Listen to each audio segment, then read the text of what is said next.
misalnya korupsi dan sebagainya. Kita bisa melihat bahwa tadi dari pidatonya Pak Menko Pak Erlangga, bahwa kita perlu bangkit secara ekonomi, secara bisnis, secara investasi setelah COVID. Tapi segala hal yang namanya ekonomi, yang namanya kebangkitan bisnis di dalam konteks nasional, itu tidak mungkin terjadi kalau umpamanya masyarakatnya itu saling melakukan diskriminasi satu sama lain, dan konflik keagamaan itu terjadi terus di dalam masyarakat kita. Bila kita tidak memiliki toleransi dengan tetangga sebelah, dengan kelompok agama yang berbeda, dengan etnis yang berbeda, selalu memelihara kebencian dan konflik, maka investor yang diundang oleh Pak Jokowi datang ke Indonesia itu akan hesitate, akan enggan untuk datang ke negara kita, untuk berinvestasi ke negara kita. Untuk apa berinvestasi misalnya di Bank Banten, kalau masyarakatnya di sana tidak menerima perbedaan, tidak menerima misalnya kelompok Tionghoa, kelompok agama yang berbeda dan sebagainya, untuk apa berinvestasi kalau rencananya itu akan rugi karena masyarakatnya tidak toleran terhadap perbedaan. Dan ini adalah modal sosial yang pertama. Toleransi itu adalah yang dimiliki dan dikembangkan oleh UIN Syarif Hidayatullah Jakarta sejak dari pendiriannya dan ketika kita mengalami pendidikan di kampus ini. Bapak Ibu yang saya hormati, saya itu mengenal keluarganya Pak Ketum kita itu ya. Maaf ini saya agak ngos-ngotan. Kalau pakai masker saya lepas sebentar izin ya. Saya mengenal keluarganya misalnya Pak Aceh. Mulai dari Teh Nong, Teh Neng dan sebagainya. Saya kira semuanya adalah penggerak daripada keragaman, pembawa semangat-semangat yang ditelurkan oleh para pembaharu kita di UIN seperti Pak Harun Nasution, Nurholis Majid, Azumardi Azra, Komarudin Hidayat dan sebagainya.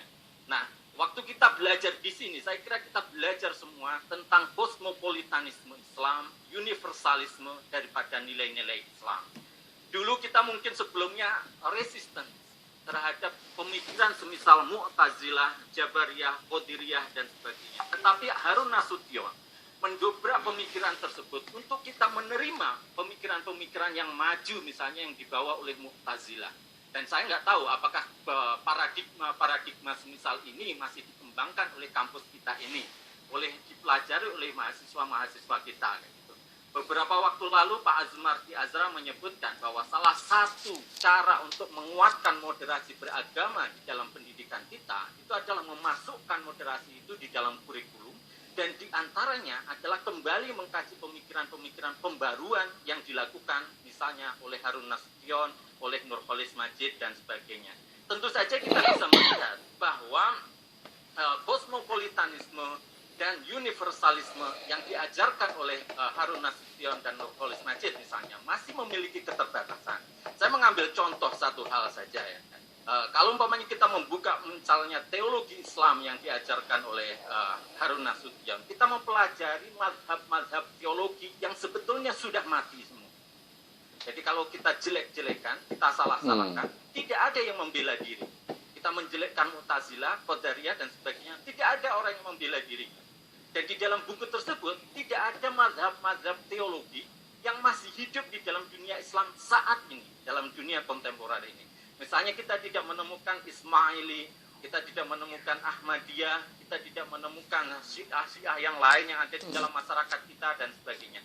Jadi salah satu kelemahannya adalah di dalam hal tersebut. Dan karena itu kita perlu mengembangkan kosmopolitanisme itu menjadi lebih hidup di dalam komparatif teologi, pemahaman kita tentang warna-warni Islam, pluralitas Islam di kampus yang kosmopolitan. Kita menggarisbawahi bahwa makna daripada kosmopolitanisme itu adalah kesediaan untuk membuka diri terhadap peradaban dunia dan sharing apa yang kita bisa berikan di dalam membangun peradaban dunia yang terbuka ini. Kalau umpamanya kita tidak bisa bersikap terbuka dan sharing, maka sebetulnya kita tidak menjadi masyarakat yang kosmopolitan seperti tadi dipesankan oleh Pak Menteri Agama yang kita sayangi.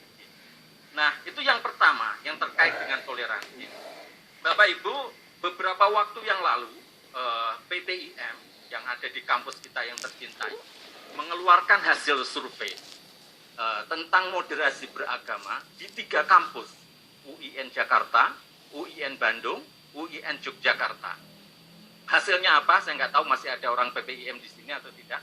Hasilnya apa? Saya kira Bapak Ibu akan terkejut bahwa tingkat empati internal kita itu sangat rendah. Sementara empati eksternal kita masih lebih bagus. Apa yang dimaksud empati eksternal? Itu adalah toleransi kepada mereka yang berbeda agama, semisal Kristen, Katolik, dan sebagainya. Tetapi empati internal kita dengan sesama agama tapi berbeda aliran, itu masih rendah. Dan misalnya dari 1.600 yang disurvei, mungkin lebih daripada separuh, itu tidak bersedia bertetangga, berteman dengan Ahmadiyah, Islam liberal, Syiah, Islam Nusantara termasuk. Betul, Pak. Good, jadi nice. di dalam survei itu kebencian terhadap Islam Nusantara itu adalah sesuatu yang noticeable. Yeah. Jadi ini adalah satu catatan di kampus kita pembaharu ini, kayak gitu ya. Jadi Bagus, bukan Pak. hanya Syiah dan Ahmadiyah, tetapi Islam Nusantara adalah bagian yang tidak disukai oleh mahasiswa-mahasiswa yang sedang kuliah di 3 kampus yang menjadi barometer kemajuan daripada fakta itu, Pak. tersebut. Dan ini adalah PR kita dalam kaitannya dengan toleransi, pluralisme, dan sebagainya, ya gitu ya.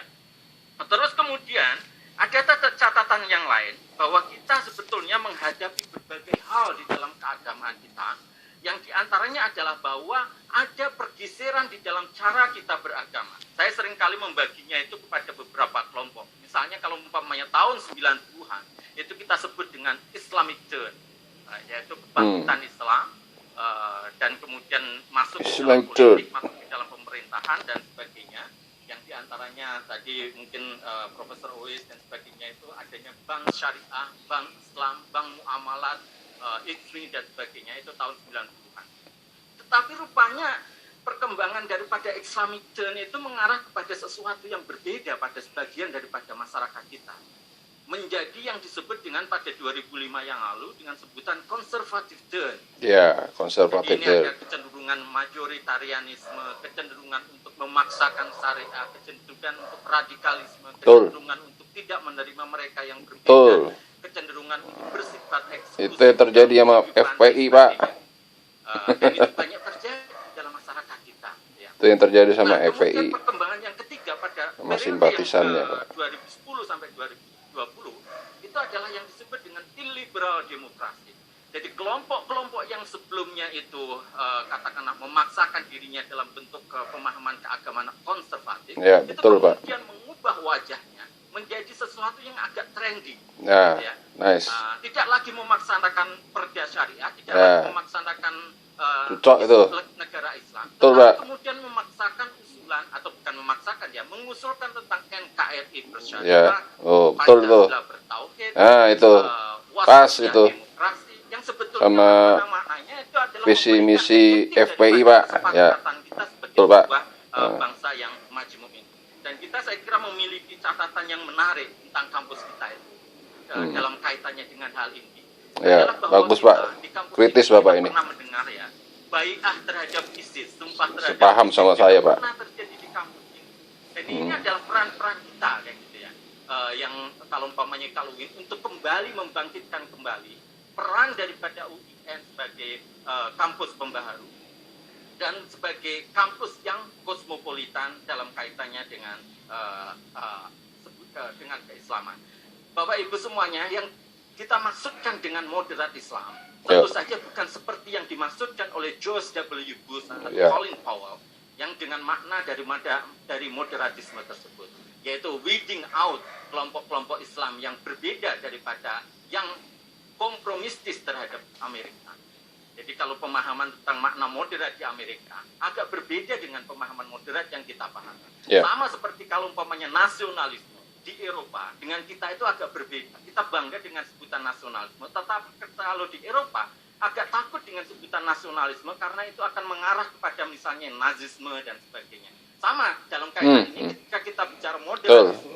Logistikon Bapak ini. Tetapi di Amerika sana orang logistikon Pak. Karena yang nalarnya kuat Bapak ini. Muslim, nalar kuat ya. Tai ayam, hangat-hangat kuku. terakhir yang terkait dengan, ini masih ada waktu sedikit. Gitu. Ya, lanjutkan Pak. Yang terkait Menarik ini Pak. volunteerisme, filantropi dan sebagainya, saya kira nanti bisa. Ya, menarik Pak. Tempat yang lain dan dulu pernah dijelaskan oleh Amelia dan juga Amelia Fauzia terkait dengan hal tersebut. Terakhir yang terkait dengan korupsi atau ketakwaan kita sebagai modal sosial kebangsaan kita. Saya akan mengutip satu kalimat dari Pak Buya Syafi'i Ma'arif yang saya kira sangat penting untuk kita ingat. Ya, ungkapkan aja Pak. Dia menulis di Kompas tanggal 27 Februari 2021. Korupsi sudah merambah ke semua lini kehidupan bangsa, dari desa yang tersurup sampai pusat kekuasaan. Tidak ada yang benar-benar bersih. Sekiranya letak geografis Indonesia di selatan Sahara Afrika, bangsa dan negara ini sudah lama tenggelam, puput. Gagal karena sebagian adalah cicit-cicit VOC. Iya, karena warisan Pak, warisan budaya Belanda Pak, VOC. Ya, warisan VOC itu korupsi Pak. Katulistiwa yang kaya. Jadi sudah mendarah daging Pak.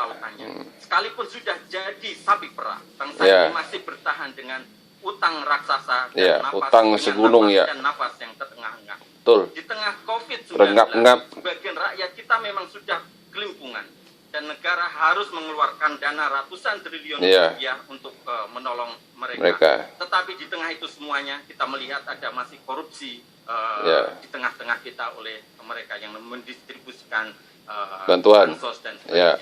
Nah, kita sangat bersyukur kita berada di Katulistiwa yang kaya raya, yang meskipun dikorupsi terus-menerus, kita tidak seperti negara Afrika yang kemudian kolaps kayak gitu.